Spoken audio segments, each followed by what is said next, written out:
Hola, bienvenidos. Vamos a iniciar con la introducción al diplomado de tanatología. Y bueno, pues yo creo que muchos de ustedes, así como muchas personas con las cuales ustedes van a estar conviviendo, con las personas que van a estar interactuando, pues les van a preguntar, bueno, ¿y qué es tanatología? Porque se los digo por experiencia propia.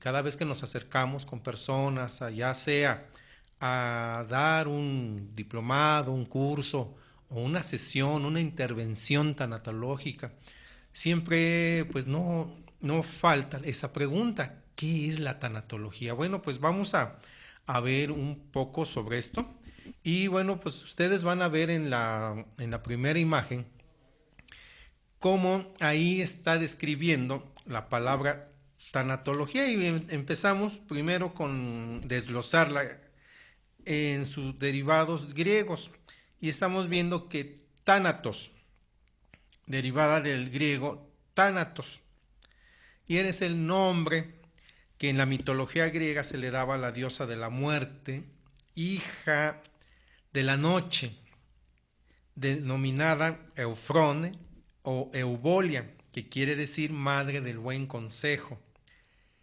hermana mayor del sueño.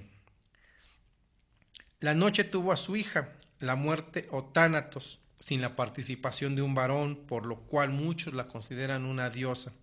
No obstante, algunas veces también la diosa de la muerte es representada por un genio alado. Decíamos que la muerte es hermana del sueño, al cual se le da también el nombre de hipnos. Suena la palabra, ¿verdad? Hipnos, por lo de hipnotismo. O somnus, que también era hijo de la noche o frone. Bueno, pues esta diosa tenía la abstracción que tiene la facultad de curar todos los males. Pues sí, cura todos los males y ya que es un Dios que no acepta dádivas. Al curar todos los males, porque cuando una persona muere o trasciende, pues queda curada de todo lo que tenía. Y es el único Dios que no acepta dádivas, ya que pues no se puede negociar con él. Él cuando dice te vas a retirar, no hay negociación. También en el nombre que en la mitología griega se le daba pues igual a esa diosa de la muerte. Tanto la muerte es representada con una guadaña, una ánfora, una mariposa. Y fíjense desde cuándo ya se tenía la representación de la guadaña. Esta significaba que los hombres son cegados en masa como las flores y las hierbas efímeras. Habíamos hablado también de una ánfora, que es donde sirve para guardar las cenizas. Y por supuesto la mariposa, ese símbolo tan emblemático que lo vamos a estar mencionando en varios temas durante todo este diplomado. Y lo maravilloso que es porque significa la transformación, la esperanza en otra vida. Si nosotros recordamos cuál es la metamorfosis que sufrió una mariposa, recordemos que esta vino del gusano y que ese gusano se guardó en un capullo durante algún tiempo y que más adelante ese capullo revienta y sale una bella mariposa.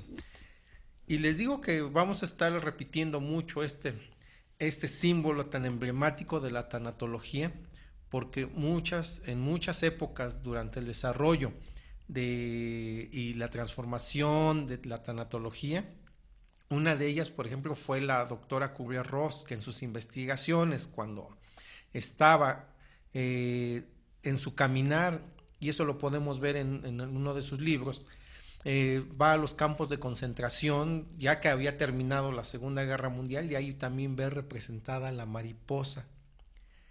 Pero bueno, vamos a dejar en este momento así, para que vean qué tan emblemático y hasta dónde va este símbolo de la mariposa. Bueno, en la siguiente diapositiva, ahora vamos a ver la segunda parte del desglose de la palabra tanatología. Ya vimos que tánatos es relativo a la muerte.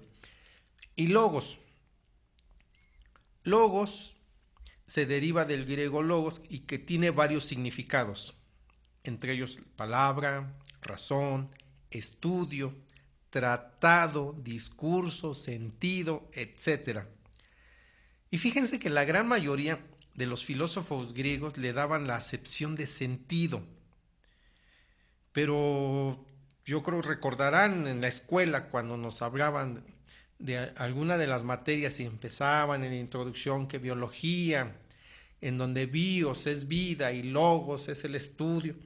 Nos decían es el estudio de la vida. Bueno, pues fíjense que ha prevalecido, en el tiempo con esa acepción de estudio o tratado, pero resulta que por errores interpretativos en el transcurso del tiempo, por eso llegó a esa acepción, pero en realidad la acepción correspondiente al vocablo logos o legos es sentido.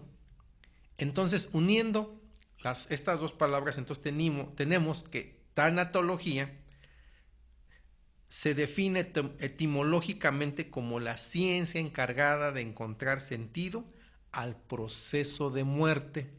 Fíjense qué curioso. Y al igual que ustedes, yo me sorprendí cuando me dieron esta definición.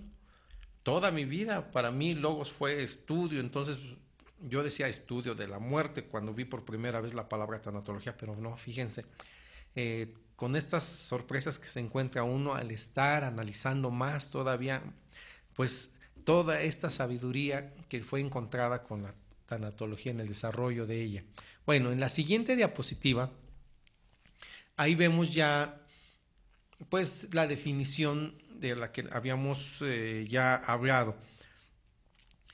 Y fíjense, el sentido de encontrar al proceso de muerte, al encontrarle pues ese nuevo incluso significado, porque eso es la parte importante que cuando está uno dando el acompañamiento tanatológico, pues aparte de encontrarle el sentido, es encontrarle el significado, porque cuando cambia ese significado es cuando uno entiende el verdadero proceso de la trascendencia o muerte. Y vamos a estar repitiendo esto de trascendencia o muerte durante todo el diplomado y vamos a darnos cuenta que finalmente la muerte pues no existe como tal. Entonces lo que estamos en realidad viviendo es una trascendencia, una metamorfosis, regresando a la alegoría de la mariposa. Bueno, continuemos y entonces en la siguiente dibujo, en la siguiente diapositiva, ahí nos encontramos que nos habla que la tanatología estudia, investiga el sentido de la muerte del ser humano. Aquí retomamos lo que les mencionaba hace un momento. Vamos a investigar, vamos a sondear qué es lo que está sucediendo en el entorno, qué es lo que está sucediendo en la vida del que está pues sufriendo esta pérdida, de los que están alrededor, de los que están viendo ese sufrimiento, esa pérdida. Y recuerden, quiero decirles que la tanatología no solamente vamos a ver procesos de muerte, vamos a ver procesos de pérdida económicas, ¿sí? También pérdidas matrimoniales de la pareja cuando se separa, también es una pérdida, la pérdida de una mascota, la pérdida del trabajo, inclusive fíjense, las mudanzas, el cambiarse de casa, también significa una pérdida. Y ustedes han de conocer, si no es que en su vida ustedes también han pasado por esto cuando tuvieron que cambiarse de una casa a otra. ¿Cuántos recuerdos llamamos nosotros a ese evento? ¿Cuántos recuerdos estamos dejando? Estamos dejando amigos, estamos dejando historias, estamos dejando... les voy a compartir algo en mi vida propia, que se dice que vamos a dejar ahí el ombligo del niño porque se acostumbraba ya en Oaxaca, aquí en México, aquí en la República Mexicana y en el estado de Oaxaca, del cual yo soy originario, cuando el niño nace, se le corta el ombligo y ese ombligo es enterrado ahí en la casa donde nace. Entonces, al cambiarse de casa, se dice que, y ahora lo entiendo, que es una pérdida, que ahí se va a quedar el ombligo de esa persona. Entonces, pues también en este evento, que puede resultar algo muy sencillo ahorita al estarlo narrando, pues imagínense, hay personas que ese es el sentido o ese significado se lo dan de distinta manera. Recuerden que como humanos, como mortales, pues nosotros vamos interpretando la realidad conforme nosotros pues fuimos creciendo, las experiencias, cómo nos fue tratando la vida, todo lo que nosotros fuimos aprendiendo. Entonces, pues cada humano le va dando distintos significados, unos más, otros menos. Entonces es lo que vamos a estudiar e investigar, ese sentido que le va dando a la pérdida cada uno de los seres humanos y tratándolo de manera particular a cada uno de ellos. También pues considerando los fenómenos biopsicosociales y espirituales. Cuando estamos analizando una enfermedad, recuerden que, por ejemplo, para poder explicar esto de biopsicosocial, pues la enfermedad no la podemos ver solamente desde el lado puramente biológico. ¿Por qué? Porque la enfermedad pues pudo haber sido originada por una emoción. Al meter emociones ya estamos metiendo ya cuestiones psicológicas y más allá, incluso psiquiátricas. Y el entorno social pues también afecta, también todo ese entorno por el cual se está desarrollando la persona, y que en ese entorno está metida con mucha presión, por ejemplo, que en el trabajo, en la casa, pues como vemos a los muchachos, por ejemplo, vemos cuando tenemos hijos, o nosotros somos hijos o hermanos y vemos la presión a la cual pues son sometidos por los estudios, las tareas, la misma presión de los papás, pues todo eso va diferenciando, va haciendo mella pues en el espíritu de la persona, y al estar haciendo mella pues también por consecuencia esa emoción la transforma el cuerpo en algo ya físico y transforma el desarrollo biológico, porque como todo está conectado aquí en nuestro cuerpo, todos estos procesos que al final conforman todo nuestro sistema, entonces pues todos tienen una conexión. La emoción dispara mensajes al cerebro, el cerebro dispara, se conecta y hace conexiones eléctricas. Esto manda un mensaje a nuestros pequeños laboratorios químicos que tenemos en el cuerpo, que es pues que son todo nuestro sistema endocrinólogo, endocrinólogo.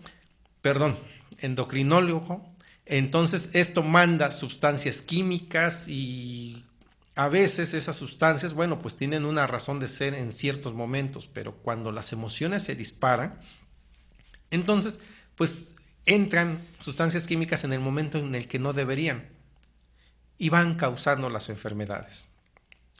Y ahora imagínense a nivel espiritual.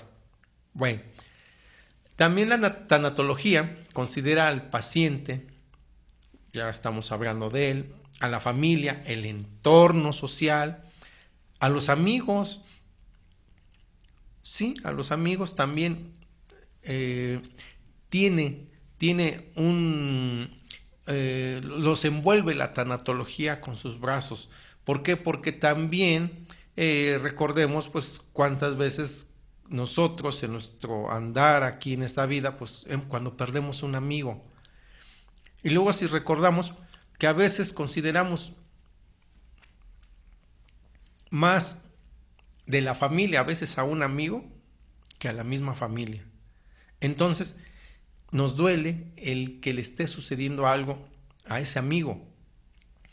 Y por supuesto, al cuerpo médico.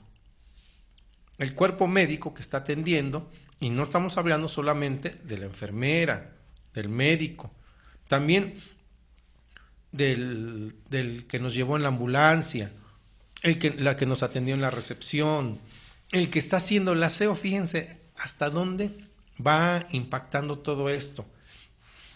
Pues, ¿quién no ha visto o ha estado en un hospital y pues comienza uno a conversar incluso hasta con las personas que están haciendo el aseo, y ellas han sido testigos de cuántos eventos?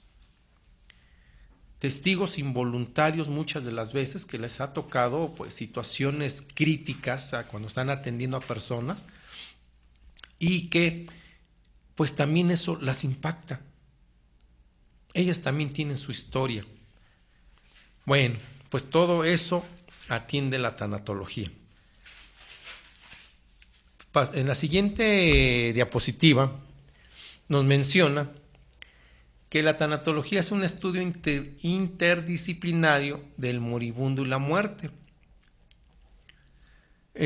Interdisciplinario, ¿por qué? Porque va tomando todo lo que los eventos que va sufriendo el paciente, desde que ya le dan la noticia que ya está en un estado terminal, o desde crónico pasa a su estado terminal, y de ahí, bueno, pues todos los eventos que van sucediendo en su agonía, ya como moribundo, y todo lo que está sucediendo y todo lo que va a ser relacionado con y qué va a pasar después. ¿Ok? Bueno, también vemos que la tanatología tiene especialmente medidas para disminuir los sufrimientos físicos y psicológicos de los enfermos terminales. Sí, y aquí es que cuando nosotros estamos dando el acompañamiento, el tanatólogo que está dando el acompañamiento, pues ese es uno de sus objetivos, el disminuir los sufrimientos físicos y psicológicos. Nos hemos enfrentado en casos donde el enfermo, cuando está muy nervioso, cuando está en situaciones, por ejemplo, los enfermos de cáncer, que están en situaciones de mucho dolor, les ponen su anestesia, su calmante, y cuando están con esos recordatorios de culpas, cuando llega un familiar y aunque le hayan puesto su anestesia, empieza a recordarle, llega y pues empieza a reclamarle algo. Esas emociones hacen que esa anestesia no surta efecto. Sí, y así es, ¿eh? Las emociones hacen que se neutralice. Pero fíjense, también viene el lado contrario. Al estarles dando acompañamiento, al estarlos escuchando, al permitirles que descarguen esas emociones, porque con el simple hecho a veces de escucharlos, de preguntarles, bueno, ¿qué le pasa? ¿Tiene usted algo que decirnos? Lloran, descargan, dicen lo que ha pasado, y eso hace que se vayan calmando, que vayan aceptando las situaciones, que vayan entrando en una paz que a veces ni siquiera requieren el medicamento para calmar sus dolores. O sea, es uno de los objetivos del tanatólogo, el ir a darle esa paz, acompañarlo. Recuerden, el objetivo del tanatólogo no es evitar la muerte. O sea, es algo que quiero hacer énfasis, no es evitar la muerte, es darle el acompañamiento para que él encuentre esa paz. Y por consecuencia, pues también, como lo vemos en la diapositiva, pues también disminuir los sentimientos de culpa y pérdida de los familiares y amigos. Así como también se le da acompañamiento al paciente, pues también hay que ofrecerle el servicio igual a los que están alrededor. Y cuántas veces hemos escuchado, ¿no? Que pues llega la mamá, el papá, si yo hubiera llevado a mi hijo, si yo lo hubiera acompañado al médico, si yo hubiera permitido que le hubieran puesto este medicamento, Entonces están, y si yo hubiera, y están, entonces lo que estamos detectando es un sentimiento de culpa enorme por algo de lo cual ellos pues no quedó fuera de su alcance. Y cuando entienden que esto no fue culpa de ellos, sino ya esto es un proceso que va sucediendo, va transcurriendo, entonces también disminuye esa pena y entienden más rápido su proceso de duelo. Y también la tanatología, bueno, pues ya estamos viendo el último punto de esta diapositiva, pues también es el de trabajar con la frustración del personal médico. Sí, y efectivamente, ¿por qué? Porque fíjense que ahora la medicina ha avanzado tanto y con tantos aparatos, tantos estudios, que ahora el personal médico siente que si no salva la vida de una persona, fue una derrota. Y tienen esa frustración. Incluso por eso es que el personal médico muchas veces se vuelve frío. O en el peor de los escenarios, huye. Y le delega a otra persona para que vaya a dar la noticia de una trascendencia, un fallecimiento. ¿Por qué? Porque quiere ocultar, o más bien oculta esa frustración. Entonces también a ellos hay que ofrecerles el servicio tanatológico y puedan ellos descargar todas esas frustraciones. Bueno, pasamos a la siguiente diapositiva. Aquí continuamos pues con la historia y vemos que hay un médico ruso de nombre Elías Mechnikov, que él fue el que acuñó por primera vez este término de tanatología en 1901.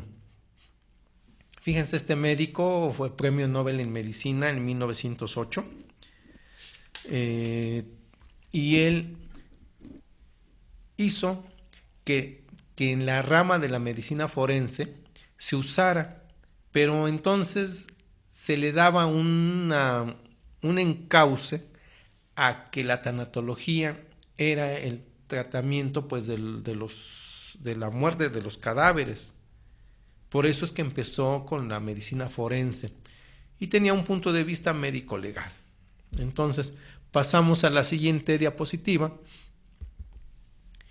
y vemos que los psiquiatras Eisler y Kubler-Ross, a mediados del siglo pasado, el término le dieron un nuevo enfoque y desde el término de este término en el ámbito científico fue posible abrir un panorama de una nueva forma de intervención. ¿Por qué? Porque ellos vieron que no era tratar sobre el que ya había fallecido o había trascendido, sino que ellos lo hicieron antes de que falleciera. En la siguiente diapositiva, ahí está conocemos allá a Elizabeth Kubler-Ross y está mencionado uno de sus libros. Y si no me equivoco, creo que fue el primero. Ahí está el nombre, Sobre la muerte y los moribundos, en 1969. Y también está mencionado ahí otro libro, pero este es de Eisler, El psiquiatra y el paciente moribundo. Bueno, pues ahí tenemos a Elizabeth Kubler-Ross y que prácticamente ella con sus estudios con los pacientes moribundos fue la que pues le dio la redefinición al término de tanatología. Pasamos a la siguiente diapositiva y ahí nos vamos a la historia. Bueno, más antes todavía del doctor Elías Mechnikov, bueno, pues en la antigüedad, ¿quiénes eran los que veían todo esto de la vida y la muerte? Porque esto, fíjense que antes era tratado como tal, como un proceso natural. Sí, así es, era un proceso natural. Fíjense, tan natural como el nacimiento. Sin nacimiento pues no hay vida, pero también con la vida pues también está la muerte, sin muerte no hay vida. Fíjense, entonces antes era algo completamente natural. ¿Por qué? Porque el humano veía pues a los árboles cómo nacían, crecían, desarrollaban, daban sus frutos y finalmente pues morían. Los animales, y pues también lo vio con él, con su especie. Y bien, entonces en la historia vemos que los principales representantes y que eran los que atendían y tenían la visión de lo que es la vida y la muerte, pues eran los chamanes, los brujos o hechiceros. Y no con el concepto que tenemos ahora o que nos han tratado de infundir, ¿no? Que hay algo diabólico y que no, fuera de todos estos detalles, vámonos el verdadero significado del chamán. Charman, si por ahí algo suena así como del inglés, charmain, jefe, el líder, eran las personas ancianas que como no tenían ahora todos los tabús y todas las creencias que tenemos, que hoy en día nos van inculcando con la televisión, el cine y muchas cosas, incluso pues también por la misma religión, pues nos han hecho que nuestros dones pues se cierren. En ese entonces las personas tenían más abiertos todos sus dones y había algunos de ellos, como los chamanes, que con la experiencia, la sabiduría que iban adquiriendo, pues ellos tenían una visión más allá y podían ver incluso no solamente lo que transcurre en este plano. Ellos, al contrario, desarrollaban todavía más su visión y podían ver otros planos. Podían ver más allá de lo que nosotros estamos viendo, de lo que nos dan los 5 sentidos. Y entonces ellos eran los que atendían los nacimientos, por supuesto. Ellos eran a través, y que sacaban a través de la observación del desarrollo de las plantas, sus propiedades, pues eran también los que daban la curación durante la vida.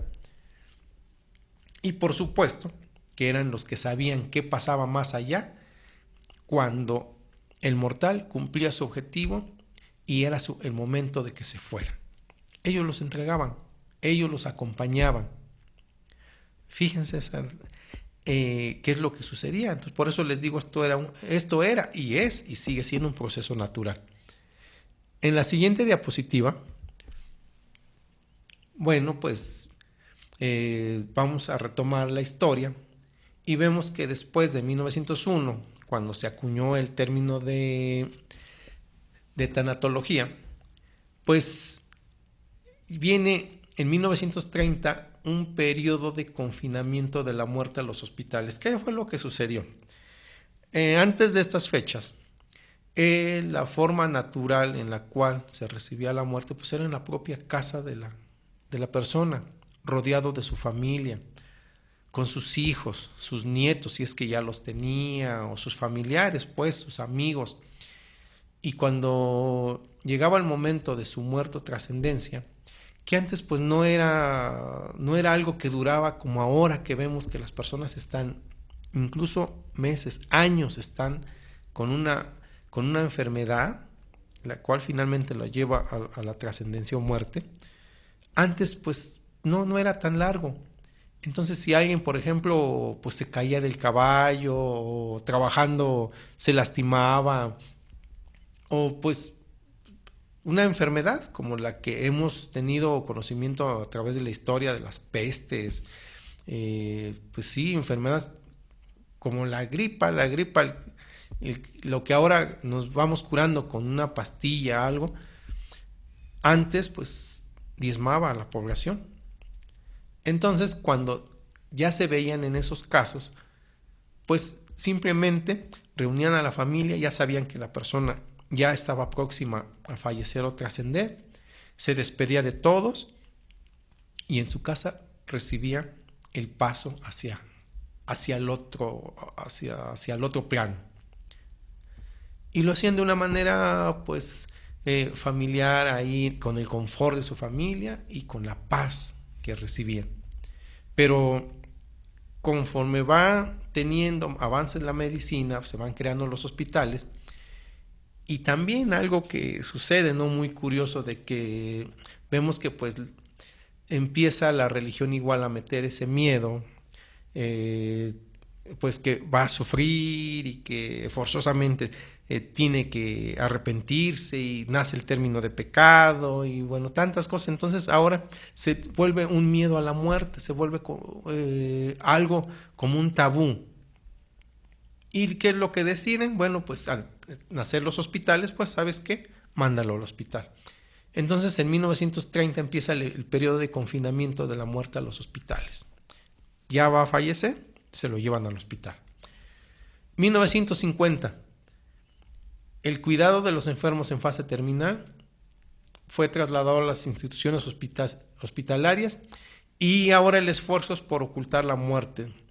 Ya en ese tiempo es cuando aparece en escena la doctora Elizabeth Kubler-Ross y ella en sus prácticas o ya durante el ejercicio de su carrera, pues va y se da cuenta de este detalle, de que cuando alguien está ya en etapa de agonía, lo mandan a confinar ahí en el rinconcito más oscuro del hospital, ahí lejos, ya sin luz, solo, esperando que llegara la muerte. Imagínense cómo se sentía esa persona. Y estamos considerando que muchas de las veces la familia, lejos de él, a veces ni se enteraba que ya esta persona ya estaba trascendiendo. Bueno, pues viene 1960 y las investigaciones muestran deterioro en la funcionalidad de personas que pierden a un ser querido. Pues se dice que ya llegaba el caso tal de que 1 de cada 4 familias acompañaban a su ser querido. Imagínense, o sea, el 25% de las familias solamente acompañaban a su ser querido cuando éste iba a trascender o morir. Entonces es a lo que se refiere este punto. Y la muerte, como hecho ordinario, va tecnificándose y se va programando y es relegada y considerada insignificante para sentirse con menos culpa tanto el personal médico como los familiares. Bueno, pasamos a la siguiente diapositiva. Entonces, se considera como a la tanatología en una era ya moderna, cuando Elizabeth Kubler-Ross, en el estudio sobre los pacientes moribundos, inicia y ella crea el concepto del proceso de duelo y le pone 5 pasos, perdón. Entonces le da 5 pasos, los cuales pues vamos a ver más adelante, ahorita solamente los voy a mencionar. Estos 5 pasos pues está considerada la ira, después de la ira viene la negación. Sí, a ver, perdón. Primero viene la negación, sí, porque cuando se le da la noticia a una persona, se le dice, en este momento estamos detectando que tienes una enfermedad y te quedan 5 meses de vida.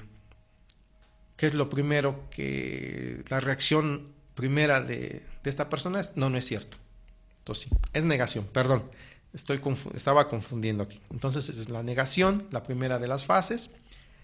Y ya niega, no es cierto, quiere una segunda opinión.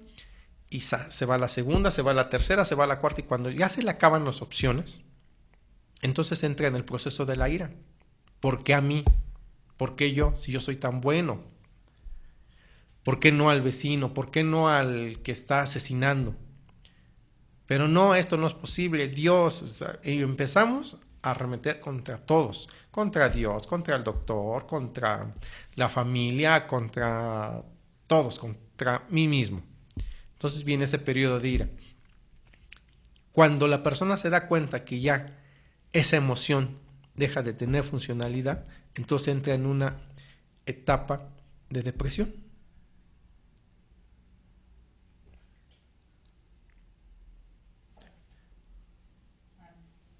¿Ok? Entonces está la negación, la ira, perdón, es el pacto. Ya ve que no tiene sentido estar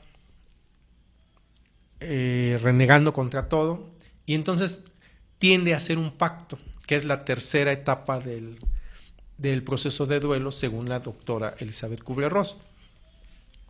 En esta etapa lo que hace es decir, bueno, pues yo me comprometo a tal cosa, con Dios, con los doctores, y pues quiero tener un poco más de tiempo.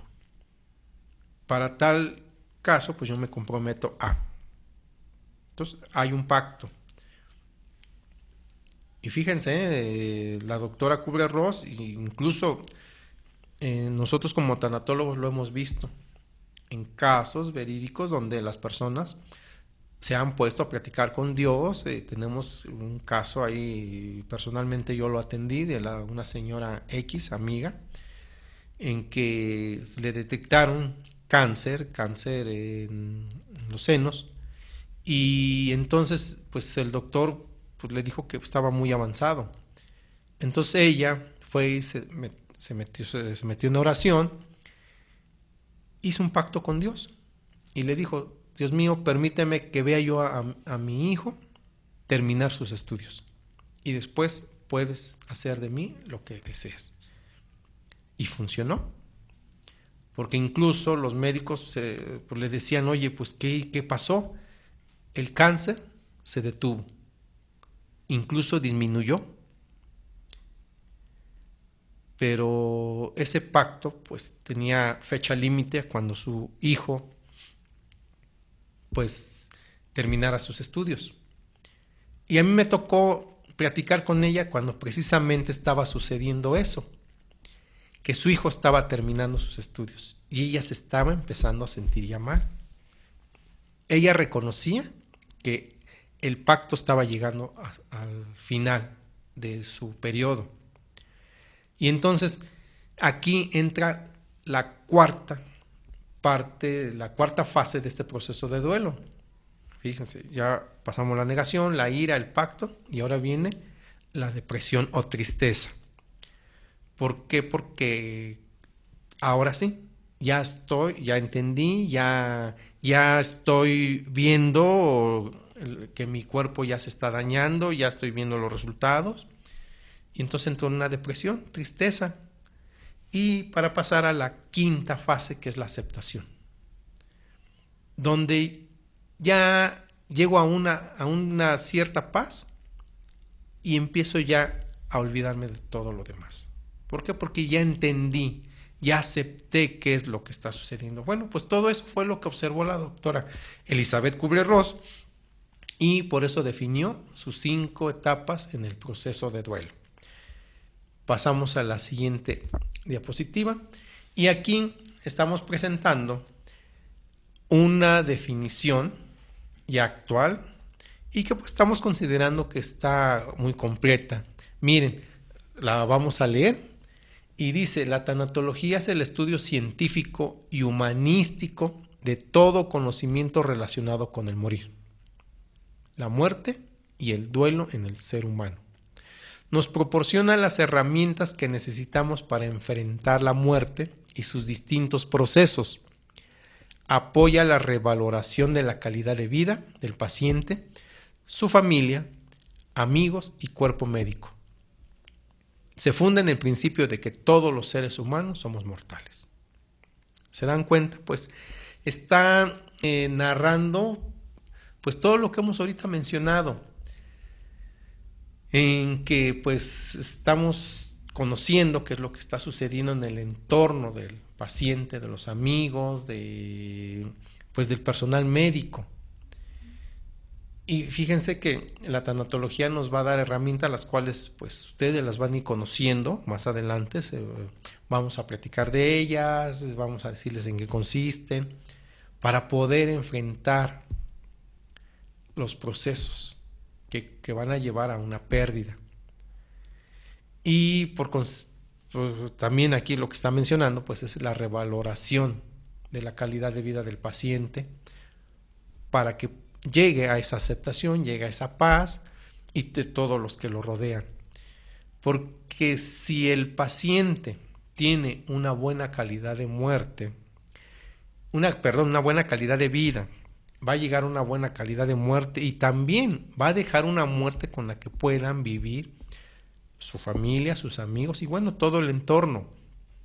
¿A qué me refiero con esto? Pues que si él acepta, si él permite, llega a una paz y permite que los medicamentos, los que están a su alrededor lo apoyan para que se le den unos medicamentos y no esté sufriendo tanto, la persona se va a ir sin gritos, sin molestias, a lo mejor sin otras repercusiones que en el caso, por ejemplo, de los diabéticos, que cuando se niegan a recibir la medicina o se están descuidando mucho, están en ese apego a que pues esto es lo que yo necesito, pues ¿qué es lo que sucede? Que están constantemente recibiendo amputaciones, les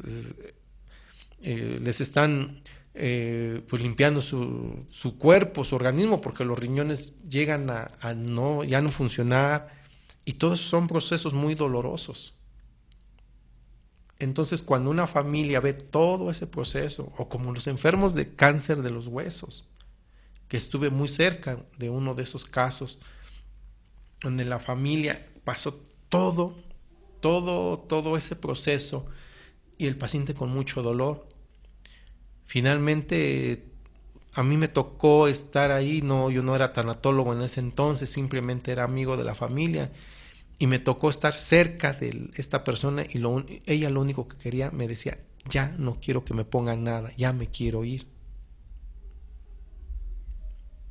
Entonces, si le hubiéramos permitido desde el principio, si le hubieran permitido que él se fuera con paz en menos tiempo, no le hubiera dejado todas esas escenas desgarradoras a su familia y que considero que aún a la fecha todavía ha de marcar el recuerdo en su actuar a estas personas. Entonces, bueno, pues si vemos esta definición, pues abarca muchos conceptos y por eso la estamos marcando. Esta definición es de Marco Antonio Polo Scott. Está marcada con el año 2006. Ok, bueno. Pasamos a la siguiente diapositiva. Entonces, para nosotros la tanatología, aún no reconocida como ciencia, es una disciplina científica que surgió dentro de la medicina, como ya lo hemos mencionado, que nos acerca al conocimiento de las representaciones sociales individuales, ya lo hemos mencionado por el efecto que tiene al entorno y pues lo que va viviendo cada familia, sobre el ciclo de vida, trascendencia, vida. Y nos abre la posibilidad de una comprensión profunda de sí mismos y de nuestra propia inmortalidad. Fíjense, el ciclo de vida, trascendencia, vida. Porque incluso cuando estamos en la concepción, después de la concepción en el vientre de nuestra madre, pues esos 9 meses es un ciclo de vida que empieza en la concepción y termina en el momento en que ya va a empezar el parto, va a empezar el trabajo de parto y el nacimiento. Pero fíjense lo curioso, si nosotros comparáramos nuestra vida aquí como estamos en este plano, nosotros es como si estuviéramos ahorita en el vientre, estamos en el vientre de nuestra madre tierra. En este planeta donde nosotros estamos ahorita actualmente, pues estamos envueltos como si estuviéramos en el vientre de nuestra madre, cuando nos concibieron. Y nos estamos preparando para el siguiente parto, que es nuestra trascendencia, nuestra muerte. Entonces, por eso es que nosotros hablamos que tenemos que comprender profundamente qué es lo que está pasando en cada uno de estos ciclos. ¿Y se dan cuenta? Si se dan cuenta, somos inmortales. Solamente estamos teniendo un cambio de ropaje o de cáscara para seguir nuestro paso. Por eso es que mencionamos que debemos de tener comprensión de nuestra propia mortalidad. La siguiente diapositiva, ahí ya estamos viendo los objetivos de la tanatología. Y vamos viéndolos, miren, así muy rápidamente. Vamos a ver cada uno de ellos y dice que el primero es concientizar y sensibilizar al ser humano del proceso de muerte. Como lo hemos estado mencionando, pues tiene que ir viendo esto como un proceso en el cual nace, tiene su vida aquí en este plano y va hacia el siguiente paso. Este es un proceso. Otro de los objetivos de la tanatología es proporcionar a quien muere una buena muerte. Si nosotros vamos, escuchamos y vemos que se cumplan sus deseos, que no deje apegos, que no deje pendientes, que acepte lo que está sucediendo, va a tener una buena muerte. No estamos evitándola, estamos dando una buena muerte. Otro de los objetivos, pues, es facilitar los procesos de duelo. Cuando las personas ubican en qué proceso están, los cuales no necesariamente van en un orden determinado, sino que debemos de entender en qué proceso están con ira, que lo identifiquen. En psicología, fíjense que hay algo bien curioso, que eso, quiero ser sincero, eso apenas lo estoy entendiendo, que cuando tú identificas cuál es la emoción que está sucediendo en ese momento, empieza tu sanación. Es algo que a mí me maravilló, Lo dejo a ustedes, pues ahora sí, a que ustedes lo experimenten, a que ustedes lo vean, y puedan llegar a su propia conclusión, pero a mí me maravilló. Entonces, cuando en la tanatología nosotros apoyamos a la persona y ella identifica en qué proceso de duelo está, ¿qué creen? Se está empezando a sanar. Está empezando a pasar ese proceso de duelo. Y vuelvo a repetir, no va en un orden determinado. Negación, ira, negociación, tristeza o depresión y aceptación. No va en ese orden. Puede tener otros órdenes diferentes. Bueno, otro de los objetivos de la tanatología es desarrollar holísticamente las potencialidades del ser humano. Holística es una palabra que significa todo, el todo. Entonces tenemos que desarrollar todas las potencialidades del ser humano, porque tenemos que entender que tenemos dones dormidos, que tenemos otras formas de entender, de comprender, de darle otro significado diferente. ¿Por qué? Porque tenemos mucha potencialidad en nuestro desarrollo, en nuestra mente, en nuestro espíritu, que podemos darle ese significado. ¿Te acaban de declarar cáncer? Sí, pero no te están diciendo que eres un inútil. Tienes que encontrar otras formas de ir desarrollando tu vida. Contrarrestar, los efectos destructivos de la cultura de la muerte. Esa cultura en donde por todos lados vemos el bombardeo de que debes tenerle miedo a la muerte, y que la muerte es algo horrible, y que, fíjense, ahora con tanta película de terror, pues ¿quién no le va a tener miedo a la muerte? O luego, en las religiones, con ese bombardeo constante de que pórtate bien porque eres pecador y el pecado nunca se te va a perdonar. Entonces, pues imagínense, y al pecador lo van a mandar al infierno, y el infierno, ahí te van a cocinar con fuego. Pues ¿quién no va a tener miedo a la muerte? Entonces, la tanatología, uno de los objetivos es que tiende a contrarrestar. ¿Por qué? Porque tenemos que entender que hay algo más allá de lo que nos están diciendo. Imagínense esos representantes de Dios que nos están diciendo que eres pecador y que hay un Dios que ellos mismos dicen que es un Dios que perdona, que es todo amor, y que aparte nos dicen que nos va a mandar al infierno y que nos vamos a quemar. O sea, ¿no se les hace que hay una contradicción? Bueno, se los dejo, ahí lo dejo a su consideración. Pasamos a la siguiente diapositiva, donde otro de los objetivos, pues, es mejorar o elevar la calidad de vida de pacientes, familia, amigos y cuerpo médico.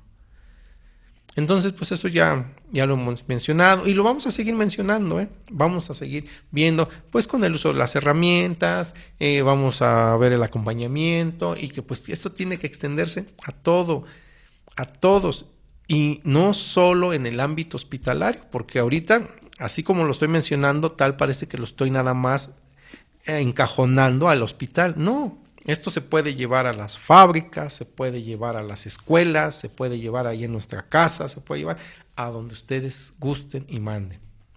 Entonces tenemos que mejorar y elevar la calidad de vida de todos los actores en todos esos escenarios en los que ustedes me digan, donde ustedes me digan qué escenario, yo les digo que a esos actores necesitamos mejorar su calidad de vida. Porque en esos escenarios hay procesos y uno de los procesos es de pérdida.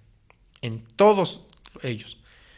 Entonces tenemos que difundir una existencia cargada de sentido, optimismo y creatividad. Ojo, no les estoy diciendo neguemos a la muerte, porque si no, entonces me estaría contradiciendo. Pero tenemos que tenemos que entender que el trabajo sea un placer y el humanismo una realidad. No somos objetos. Si entendemos como base primordial que estamos entre humanos y que somos humanos y que nos duele y que tenemos emociones, entonces ya estamos con los pies en la tierra, estamos hablando de una realidad. En la siguiente diapositiva, otro de los objetivos es pasar del supuesto en el cual tener una enfermedad crónica o terminal implica sufrir y como consecuencia morir, que implica vivir con la enfermedad. Tenemos que cambiar eso al que implica vivir con la enfermedad con una mejor calidad de vida. Quitarnos esos tabús, ese pensamiento, porque yo considero que uno de los factores por el cual la gente se llena de terror, pues entra en periodos de ansiedad o se empieza a desesperar, a angustiar, es porque le dicen, tienes cáncer. En automático, cáncer significa, para esas personas, para muchas personas significa dolor.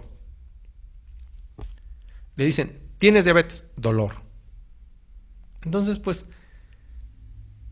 dolor pues significa sufrir. ¿Y a quién le gusta sufrir? A nadie. Entonces tenemos que quitar romper esos paradigmas. ¿Por qué? Porque un paciente tiene derecho a recibir medicamentos para que no tenga dolor. Y tiene derecho a que en el momento en el que él quiera y considere, hasta ahí terminar y ya no recibir más tratamientos. Muchos se van a preguntar, oye, pero eso significa que se va a morir, casi es como si se estuviera matando o se estuviera suicidando. Yo les mencionaba hace un momento que hace 100, 150 años, cuando no había tantos medicamentos como ahora, vamos a pensar entonces, ¿esas personas se estaban suicidando? No, ¿verdad? No por el hecho de que veamos una farmacia llena de medicamentos significa que toda la farmacia se la vamos a vaciar a nuestro paciente, a nuestro familiar, o a mí, o a uno mismo. No, no significa eso. Porque en el que está ahí puesto, el que está enfermo, lo único que está viendo es que van a prolongar innecesariamente algo que ya está y que ya está por venir y que incluso pues dice, hasta aquí nada más, ya cumplí con mi tarea, ya realicé todos mis pendientes, ¿sabes qué? Nos vemos, adiós. Y pues hay que proporcionarle una mejor calidad de vida. La siguiente diapositiva nos menciona otro de los objetivos en el cual nos dice que debe proporcionar a la persona que muere una buena muerte, así como facilitarle el proceso de duelo a quienes se encuentran alrededor. Y bueno, pues finalmente para terminar esta primera sesión de introducción, pues esto es lo que he estado repite y repite, en el que si nosotros le proporcionamos una buena muerte a esta persona, si le ayudamos a encontrar la paz, vamos a facilitarle tanto a él como a los que se quedan un proceso de duelo más sano.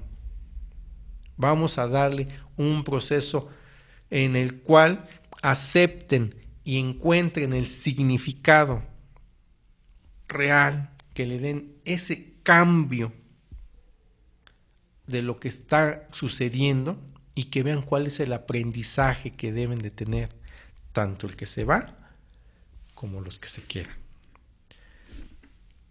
Bueno, y pues cerramos esta primera sesión con ese pensamiento. Vamos a ayudarle a todos, vamos a ayudarnos a resolver nuestros duelos.